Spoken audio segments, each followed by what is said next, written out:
Alrighty, welcome everybody. I don't know if you can hear me. Hopefully everything's working well to a brand new episode of Between the Flags on Bondi Rescue. I'm your host, Stephen Crombie, and this is our first episode for 2023. We have a very special guest. And I've also noticed there's a lot of people online from different countries. We've got people from Scotland, we've got someone from Wollongong, Norway, and the USA. That's awesome. So we're going to be introducing this guest. We're going to roll it. Let's get in.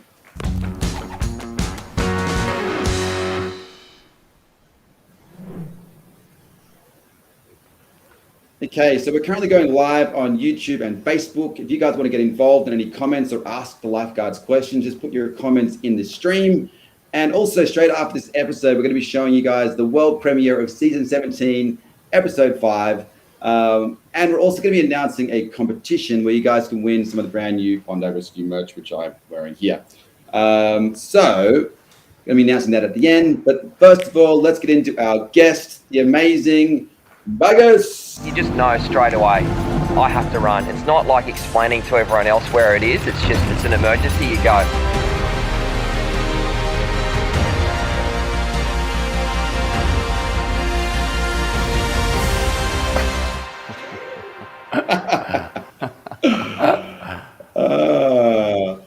Wow. Alrighty, so Baggas is actually a very amazing human. He's been on Bondi Rescue for many years, which we'll get into shortly. That was a slight nude pic of him just then, just to get you warmed up. Let me just roll into the lovely Baggas.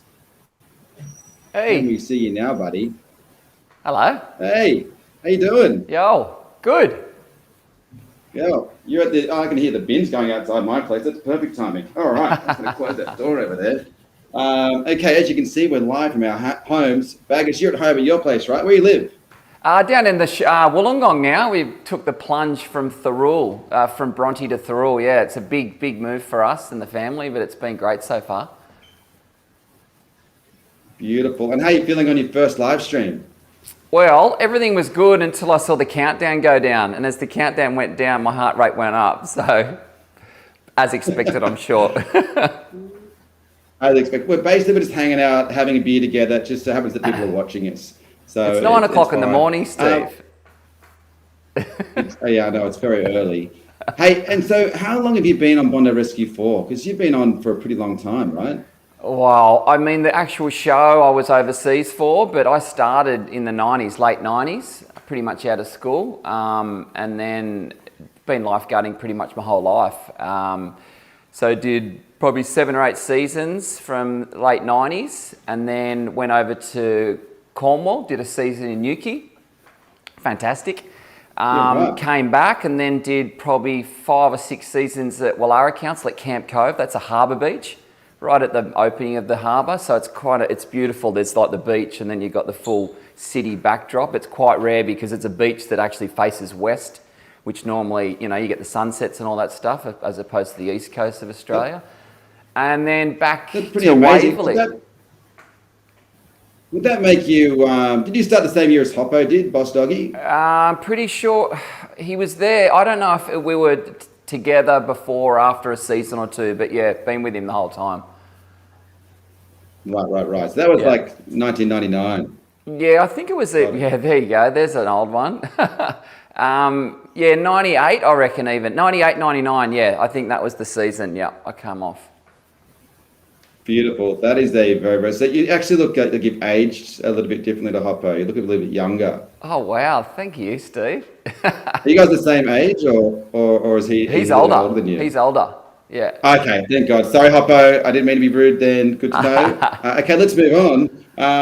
So if you've been there that long, does that mean you were there for the 2000 Olympics? In fantastic. What an experience. Unbelievable. They oh, there we go. Yeah, they put the stadium right in front of us. It was incredible. Is that Bondi Beach? That is Bondi Beach. Holy crap. Look at that. Wow. I think that was as good as amazing. Sydney's can get. That was the weather was perfect. Everyone's attitude, vibe was just so high. It was fantastic time to be living in Sydney or being in Sydney. Got it. And a little birdie told me that you've actually been friends with some of the lifeguards for a long time. I think Hoppo was like your peer support leader when you were like 13 years old? That was I mean, it was not Hoppo, Harries. Harries, yeah. Yeah. I was getting guidance Is that off right? Harries. I was getting guidance off Harries when I started year 7 at Marsland. He was in year 10. That's pretty crazy. And so probably the last question: what were you doing when you weren't working at Bondi? What were you doing when you left? So you worked for a couple of years. You then went away for a few years and then came back. What happened in the middle parts? Oh well, I've done all sorts of things. I was a casino croupier, dealer, flight attendant, managed bars for a while, and then most recently, probably for the last 10 or 12 years, I've been operating a fruit and veg business. I've got a home delivery service that keeps me busy. Got it. We've actually got some questions for you about that later on. But Before we go to that, we've got a whole lot of questions from the audience, and we're going to cross to Alex, who's in the Bondi Rescue social media team, and he's been looking at like thousands of different questions to find the right ones for you. So we're going to cross to Alex right now. Let's hear him. Hi, Alex. Hey, Steve. Hey, Baggas. Good to see you guys. Too, mate. And hello to the live stream. It's so good to see so many people from around the world sending through their questions. There are so many questions to choose from. So let's dive right into it. Baggas, are you ready? Yeah, I am. All right. So the first question comes from Maddie White, and they're tuning in on Facebook, and they're wondering, what rescue did you do and you cannot forget? All right. There's a really technical one was at Tamarama. It was rather big. It's one of those days where it's a north swell, so it's hitting into the Twins. Not sure if you guys are aware of that. It's a sort of a death zone, and I mean that quite literally because people have died there. Wow. And there was a swimmer a surfer that snapped his leggy, and so he was just in distress, and had to paddle out on a board. A lot of the time you take tubes out there, but I just chose the board. And the way I got to the surfer / swimmer at that stage, and it was big, and I had to pop over these waves, and I'm talking like sort of 4 or 5 foot whitewashed, well overhead, and right behind us is the rocks, and you all had to do was just sort of get skewed off, and it would have been a catastrophe, but we just popped over enough and really well, both of us, that we could go around into Bronny, because that was a scary one, because it was just the Twins are right behind you. Horrible. Yeah, that's terrifying. Yeah, it's not one you forget easily for sure. No. Definitely not. Yeah. Well, that sounds like a really impressive rescue. So great work for you. Cheers, mate. Any other questions there, Alex? I do. This one's actually a special one. This one comes from Facebook. Earlier this week, when we asked our Bondi Rescue fans to send through some videos for a chance to be featured on this live stream and a chance to win this hoodie, I chose this person because I thought their question was really cool. So congratulations, Kari. This is her question. Hi, Baggas. My question for you is, what is the weirdest animal you have seen while on lifeguard duty at Bondi Beach? Nice one. Plenty of animals, humans even, human animals. But probably an actual animal, I would say, would be a sea snake. It was struggling basically, and I tried to get it in, and then I put it back out, and then it swam back in the flags, and it was just this ongoing thing. And I was actually handling it, not knowing. But terrifyingly, after we'd finished the rescue, we looked up what snake it was, and it was supposedly the most deadly sea snake in the world. No known anti-venom, I might add. And I was just fully rattled because I naively went into it thinking, it's a snake and I'll stay away from the head. But the the anti-venom was a real shit, I may have cooked that. Oh, lucky for you, you didn't get bit. Oh, crazy. Supposedly the fangs are quite small, so it's not common, but the actual venom itself is highly toxic. Yeah, you don't get bit by that. Nah. So something at Bondi Beach is obviously you got to protect people from the waves and the sea snakes, and also from the creeps. You got a lot to protect people from at the beach. Absolutely. Have we got one more question, or are we good? We do. We have another one. So this one is from Anne, and they're tuning on YouTube. They're wondering, what are the different hand signals that lifeguards use to communicate? And as a water rafter guide, we had specific hand signals to communicate from boat to boat. So they're curious if you have any, and if they are the same as all lifeguards in Australia. Nice one. So it's not sign languages stuff as such, because we got to understand that a lot of people at Bondi don't speak English. So hand gestures and movements are really important. Sometimes the audio's, like as in the megaphone's inaudible with the wrong wind or too big or they're too far out. So it's not the clubby, like the return to shore and all those sort of ones. It's just, you've got a megaphone, you're just pointing. It's a lot of pointing and gesturing, but very useful in rescue or even just herding cattle, so to speak.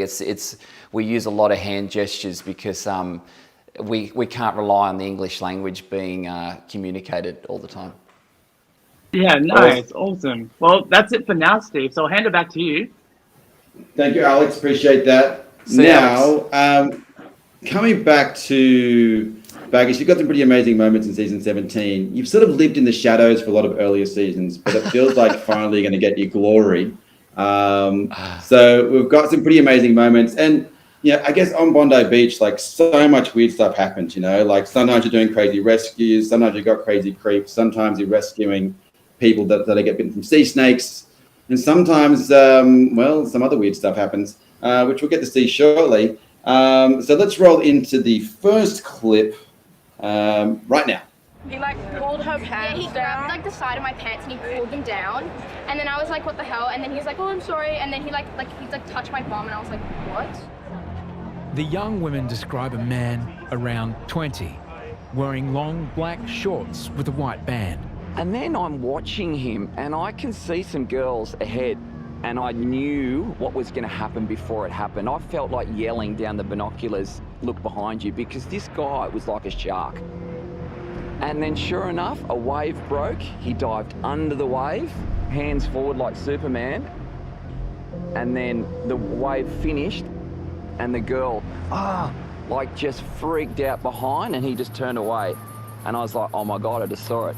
And I had perfect visual on it. Yeah. He was like, oh, sorry, that was an accident. Wait, what's your name? How old are you? And he kept on saying all that stuff. Bagus and Andy lead police to the alleged offender. I know we're going to get this guy. I just need to find him in the flags. Get down to the shore, but I can't find him. I wade out. I'm literally in the water, and I can't find him. I'm just like, no, we can't slip through now. And then, boom, eye contact, yes. I walk up to him and I say, mate, you're gone, you're in a lot of trouble. And he tries to apologise his way out of it. I'm like, nah, it's too late for that. Police officer on the shoreline, you're done. We've seen everything, we've got multiple complaints, the cops are here, you're done. Stage run and rescue, understand? You don't say when you don't want to. You do say it's very hard to prove. We've got the witnesses there, the girls, but plus Bagus and myself have seen it as well. Mate, that's pretty serious stuff. Yeah. How does it make you feel watching that again? Well, obviously creeped at the start, but I must admit, it might have seemed wrong, but I was smiling because it was such a good result. It happens all the time, and you just never have the evidence, and you always feel sorry for the people that are affected by it, but to actually eyeball it and to just, I just knew in a court of law I could have pointed him out. And funnily enough, I went to the cops after it, and they had what are they called when they're all lined up, like all different individuals, and I nailed it straight away. And supposedly whoever the other witnesses all nailed it as well, so it was indisputable. I'm frozen. Man, that's on that huge. thing. I mean, how often? Steve? Oh, you're good. You're good. Oh, you're both everything else okay. is working. Sweet. Yeah. No worries. No worries. I'm frozen. Oh, right, but you look good to me, so don't worry about it. Hey, and so how often are you able to catch? Do you know what actually happened after that? Was this person arrested? He's been arrested and charged. Like I said, I had to go to the cop shop and ID him, and I was nervous because there was, you know, they're all similar looking, and I had to point it out, and I was adamant I had to make the right decision because firstly I wanted the guy arrested and charged accordingly, but I didn't want to ID someone else. And when I did it, and I was just like, have I chosen, and well, they can't really say, but it was the same person for all people that came up. So he's in trouble. So a question, given this happens all the time on Bondi, how often do you actually to get a good result? And it was just fortunate enough, well, not fortunate, because there was that many women that got affected by it. Like, we had a stream of girls coming up to the tower, and they all ID'd the same person, and then you can ID them yourself, and then it was just sort of, unfortunately, waiting for it to occur again. That's insane. Yeah. So we're going to move on to another clip. You know, this next one is from season 17, episode 5, which is actually playing after our interview. And sometimes, you know, you've done lots of rescues. I mean, how many rescues do you think you've done in your lifetime? Oh, thousands. We've done days where there's hundreds in a day. Yeah, for sure. I've rescued the same person twice, several times. I don't know if that's a good thing or a bad thing. Oh, it's horrible. It's horrible. Yeah, that makes sense. Hey, well, so we're going to be watching two of your colleagues, actually. We're going to be watching Jackson and Joel. So we're going to roll the clip right now. Oh, I'm coming under. Like we're going in here, eh? Yeah, it's actually going in down the south end. As we were approaching, we could just see several heads bobbing out to sea. We're both going to have to go in here. I think we're both going to go, Beardy.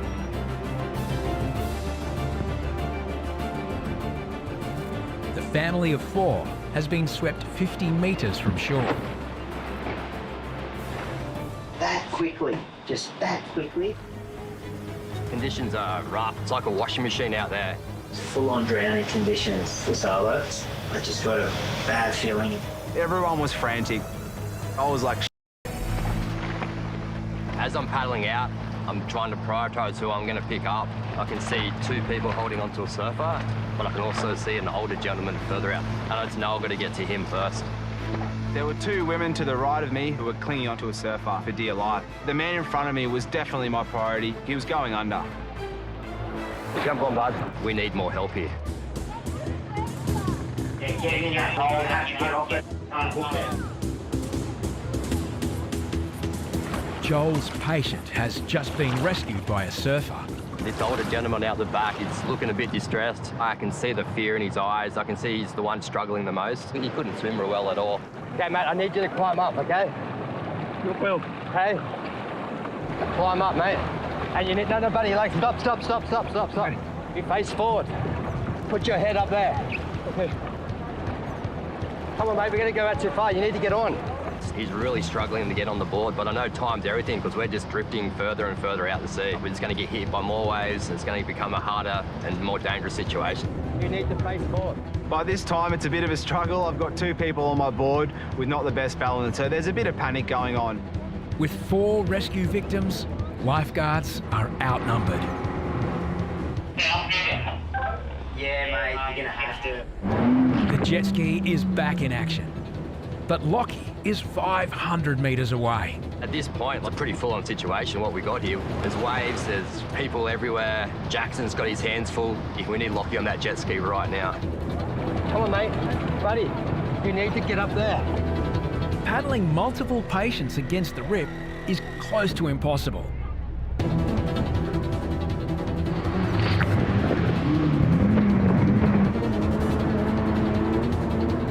Finally, the jet ski backs up.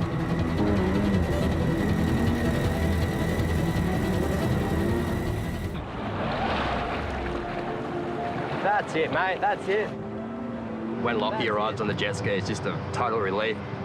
It's a full game changer. You all good? Okay. Yeah.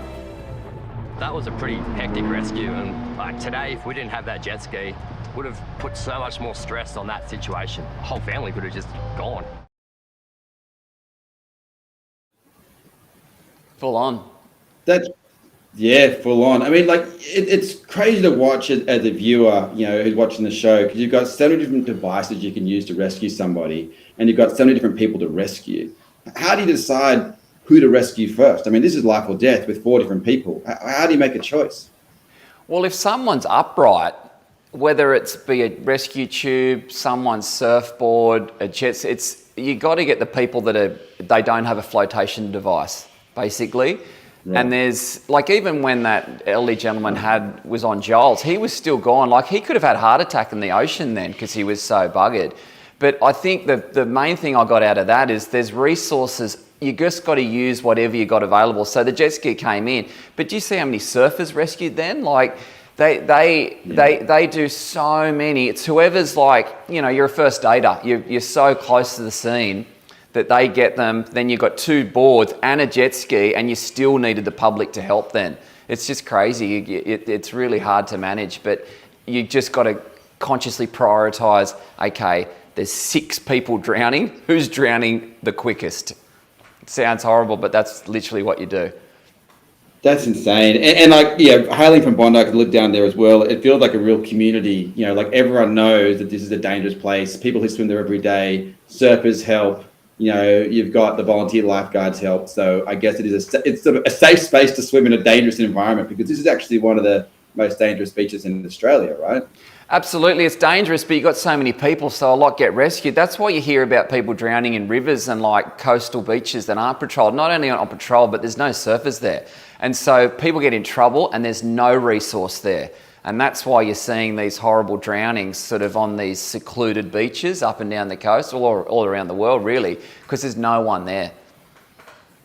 Yeah, got it. And so, yeah, you've been lifeguarding for now almost 25 years, which is insane, because we're actually almost the same age. I don't know how you've done that.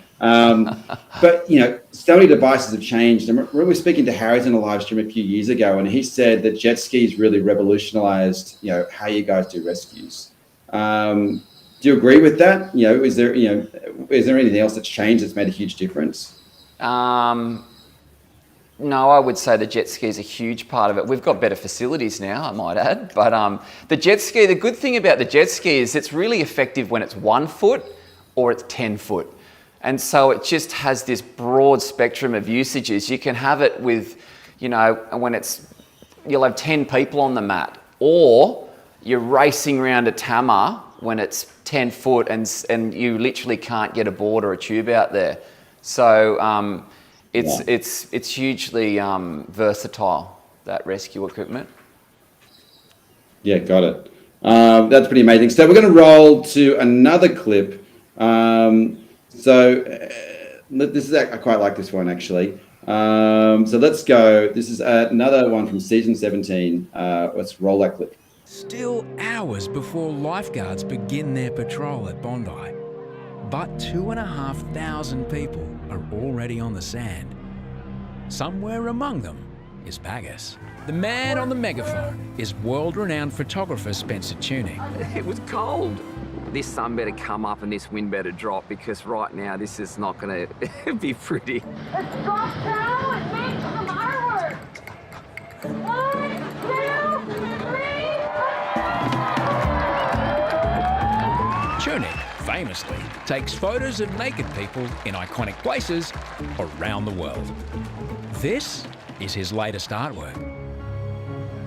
But Tunick's models are getting nude for more than art. The 2,500 people represent the same number of Australians who die every year from skin cancer. The lifeguard shift begins during the shoot. Oh yeah, there's a few up there, That's so funny. Lots of nude people. Lots of nude people. Baggas was hoping to keep a low profile. I didn't tell anyone. No one knew. I didn't want to actually get nude next to my friends. The shower's enough at the end of the shift. Everything was jiggling, so I was driving through the crowd, and then I can't believe my eyes. Hang on, I know that backside. Is it? No, it can't be. It is. There's Baggas, There he is. Baggas! No way. They're on me. Baggas!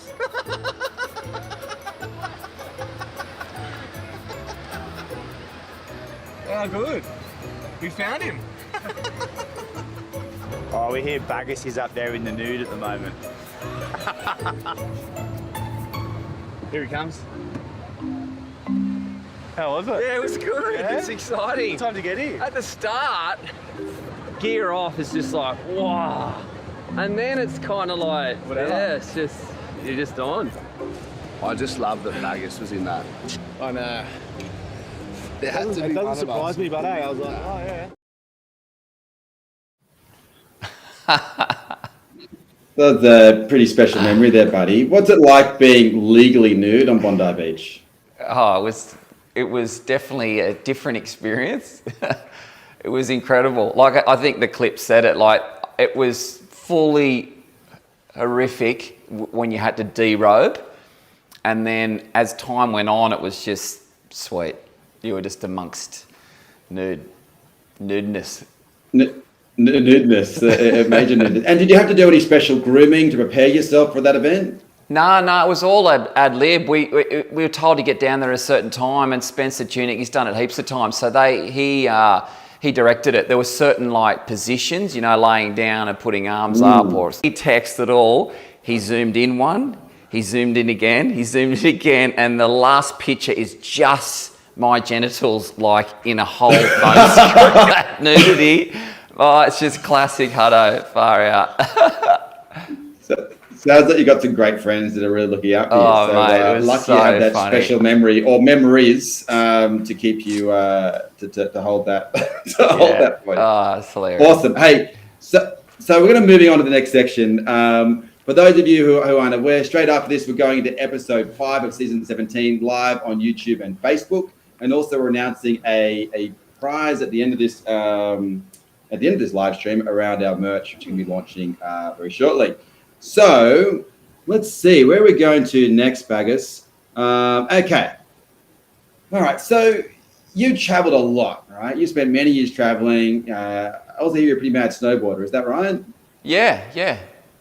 Love it. You love it? Love it. Here we go. We've got a little I'm vision of still you again. snowboarding. I can't. Boom. I'm still as well. Again on my screen. Oh, that's okay. And so where is this? I don't know the video. Is it a video? Yeah, it's video. Telluride, unbelievable. That was last year. One of my mates pretty much shouted me. Shout out to Camo. It was the best trip ever. We went to Aspen and Telluride, and then played golf in San Diego. It was an absolute hoot. Love that joint. Beautiful. And the part of that, somebody told me that you met your wifey maybe when you were over in the US. Is that correct? Yeah. Met Tangi a long time ago. Again, for a ski trip. There we are. Wow, puppets.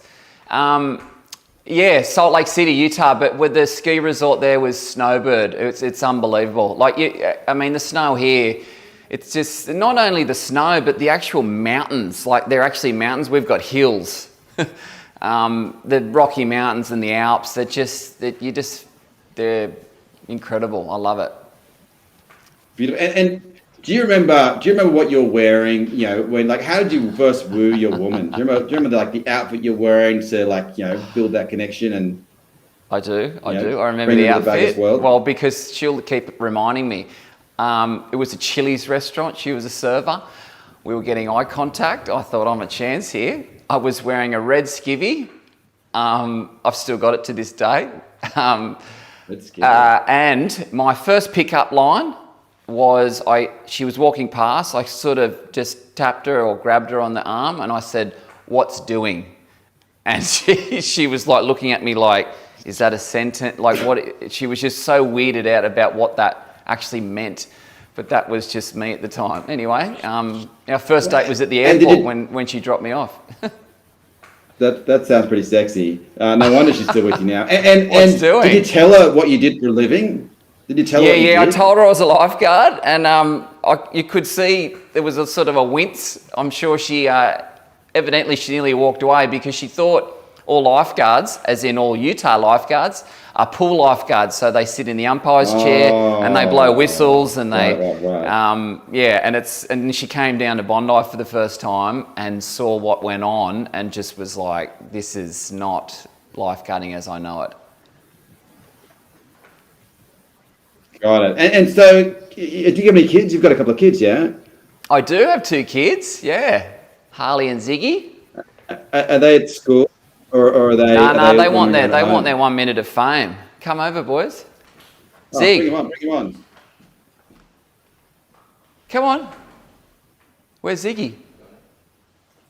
I don't know. They're outside playing. They'll be here in a sec. Yeah, but they've been wonderful. That was actually the best part of the move. Here, Zig, little one. Oh. Hey, buddy. Hey, I got a question. Oh, he's good. We even wearing a little lifeguard hat. Hey, I it's know. a question. Can you ask him? Is he proud of what his dad does for a living? Are you proud of what I do as a lifeguard? Yeah. You got to talk to me, remember, because the speaker's here. Well. Do you love it? Yeah, because well, if I'm out there drowning, my actual dad can come and see me, and it's like, is that Ziggy? I can save him. Run and get me. That's good. So he's always going to be safe. That's right. Well, I'll be very. And here's Harley, the big boy. Hello.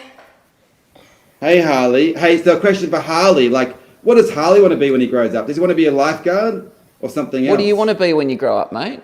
He was saying architect recently. Yeah, but I've been getting into soccer a lot this year. And that's nice. Yeah. Yeah. Yeah, he went from rugby league to soccer and he's loving it, and it's really cool. He's a striker. That's not. And so, do you guys? Can you ask them? Given you're regularly saving lives and regularly risking your own life. Do they ever worry about you when you go to work? Given do you ever worry about me when I go to work? Like if it's big or psycho out there? One day when he came back, he said that the waves were like really big and like a few people drowned, and they did a lot of rescues. And then I got a bit worried about him then. Sort of. Only when it's giant and I'm doing lots of rescues. Yeah. Yeah, man, that's pretty huge. Hey, well, thanks, guys. You should probably be at school. They should. I'm guessing anyway. You can get uniform on now. All right. Well, thanks, guys. Thanks for jumping boys. in. We're going to bring it back Love to your you. dad. You got to go now. Good boys. Going back to you, Bagus. So you were saying before, you've been a full-time lifeguard, you've been a part-time lifeguard, you've been a casual lifeguard, and lifeguarding isn't your whole world. Like, what else do you do? From what I actually already know the answer. You're the Lord of Fruit, basically. Is that right? You buy and sell fruit on the side? Love it, love it. I've always loved produce and healthy eating, and now I hock it for everything that comes in. I'm talking exports, imports, WA, Northern Territory, everything. But my business is strictly seasonal Australian produce. So it's the best way to eat fruit and veg, because not only is it better quality, but it's cheaper, and you're only using Australian farmers. So I love it. I love to see the benefits of people eating healthily, and I've seen kids grow up over my decade in this game. It's been really rewarding, and I still love it to this day. Nice. So I think your business name is Fruitman Sam. For everyone who wants to find, fruitmansam.com.au. We're going to put a link in the comments on YouTube, in the description on YouTube, so you guys can find it. And because you are presenting to the world that you are, the master of fruits, we're going to play a little game to test your ability to identify less common fruits in the world. So are you ready to play the first ever? That's right. The first ever Fruit Masters game show. Let's do it. This could be embarrassing. All right, here we go. So, Baggas, are you ready? Can we get to music, please? Like All righty. Oh, very good. Very quick. 1 out of 1. All right. Fine. Next fruit. That is a mulberry. Oh, good. 2 out of 2. Okay, doing very well. Very well. We're just starting easy here, buddy. We're warming you up. Pomegranate. Fine. Killing it. Damn it. Okay. Next one. And those of you at home who are watching can also play. You can also answer questions. Oh, you're stuck. Can anyone from the live audience pick Persimmon. in? Persimmon. Oh, it's very good. 4 from 4. Okay. Killing it. I want to see if anyone from the live stream can actually answer this before him. Next, we've got. Oh, he's stumped. 5 seconds. Can anyone from the No, I know Starts it. with D. Starts with D. Durium. Definitely not Darian or Daryl. Durian. That's good. Okay, next one. Yep, that's good. All right. 5 from 5. That is a quince. Ooh. Quince. Feijoa? Oh. Is it a quince as well? Yeah, feijoa. Feijoa. Okay. From South America. Feijoa for anyone who Yeah, cares. yeah, That's okay. okay. I think you didn't I'll get that cop it. one, but you're close. Next one. I know that one as well, but I don't. Full disclosure, I only deliver Australian fruit and veg, so if you're showing me this, I'm not meant to know. Does anyone in the audience know what that is? Anyone in the audience? They can I see know. Oh, it's a custard apple. Custard apple. Custard? Jackfruit. Jackfruit. Twinks, hashtags. Got it. Just beat you to the punch, matey. That's okay. That's okay. Okay, next one. Getting harder. Jeez, it looks like a Can anyone tomato. beat you on this one? Looks like a tomato, but it's not a tomato. It's from South America. Sorry, South Americans. Starts with T. Oh, Tomatillo? Rhymes with armadillo. Tamarillo. Yes. Nice. Okay, 2 more to go. Let's go. Next one. Oh, gosh. Steve, you kidding Starts me? with a K. It's from China. K. A cute little mandarin. Cute little mandarin, close. Can anyone in With the a K. audience tell us what this is called? It is a kumquat. Kumquat? Get in No there. way. Okay. Spewing. Doing pretty well though, I gotta say. These are quite really? hard ones. Okay, final one. Dragon fruit. You. Okay. I have 8 out used of that 10. before. Very nice. Not bad. That's good.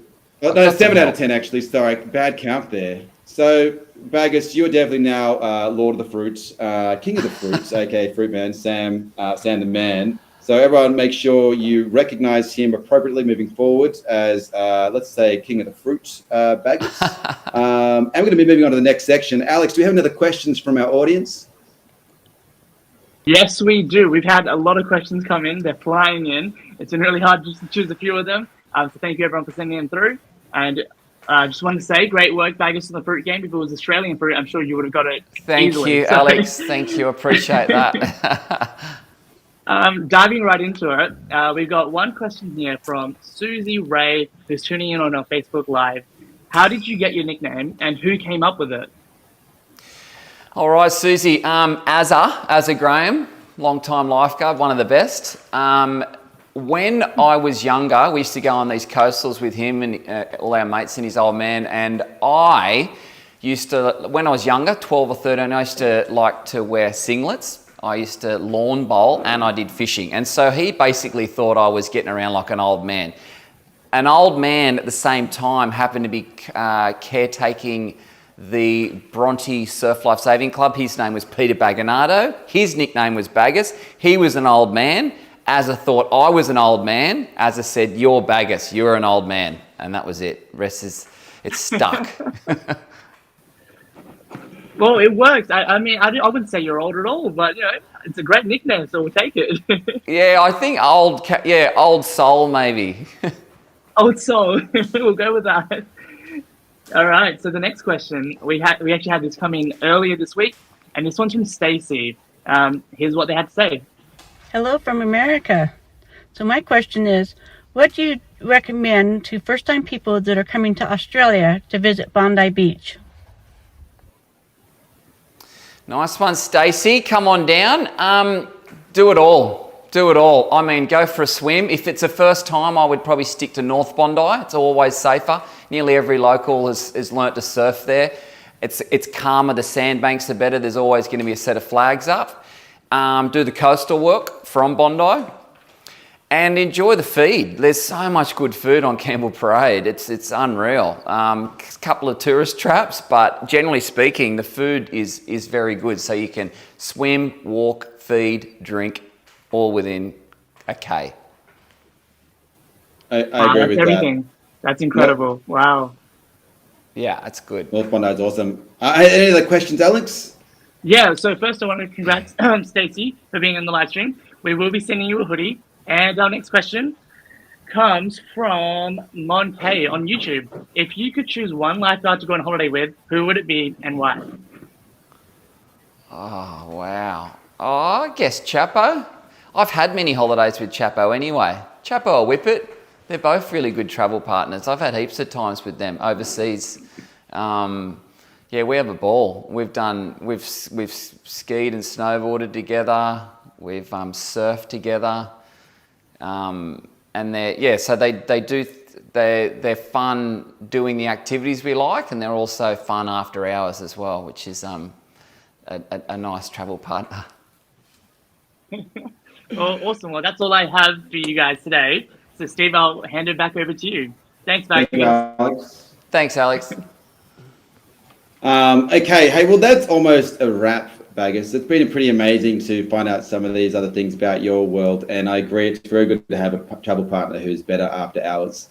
There are many facets to travel that you need to be shared with all people. You need to experience it all. So, look, exactly. So, hey, thank you very much for being a part of this. Pleasure. We're going to be coming back to this. Hold on there for 1 second. So, this is basically the end of Between the Flags, episode 1. We're launching the new Bondi Rescue merch this week, and next week, so you'll be seeing it on our links.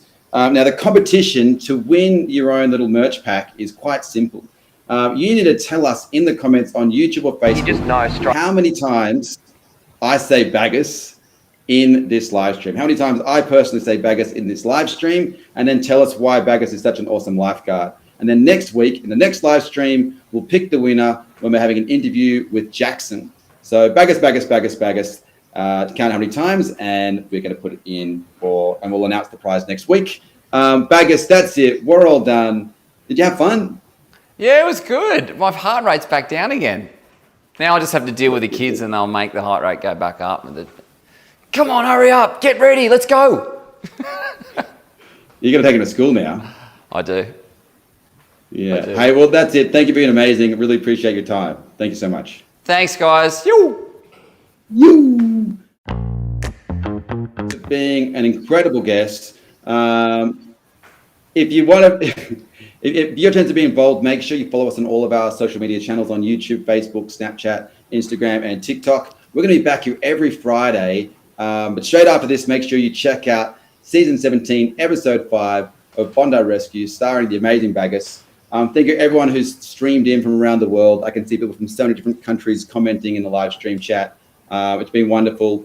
Again, stay tuned. In 5 minutes, you're going to be starting on the very next episode, international premiere of season 17, episode 5. Thanks, guys. See you later.